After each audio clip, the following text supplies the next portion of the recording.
আমার বাংলাদেশের বেশিরভাগ সরকার পেছনের দরজা দিয়ে যখন বেড়ে চলে গেছেন, এই দেশের সর্বপ্রথম টার্গেট ছিল হিন্দুদেরকে দিয়ে সংখ্যালঘুদের উপর নির্যাতন হচ্ছে।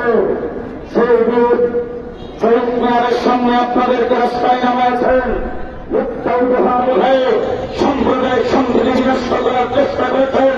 তখন আজকে মনে থাকার কথা হিন্দু ভাইদেরকে মনে করে দিতে চাই, আপনাদের উপরে আওয়ামী লীগ, ছাত্রলীগ, যুবলীগের দ্বারা আক্রমণ করে সাম্প্রদায়িক সম্প্রীতি নষ্ট করত।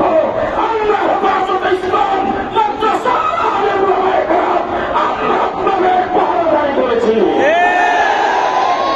গত কয়েকদিন আগে দুর্গা পূজা গেছে আপনাদের, ভারতীয় শান্তিতে পূজা পালন করতে পারে নাই, আমরা যেভাবে আপনাদেরকে পালন করতে দিয়েছি।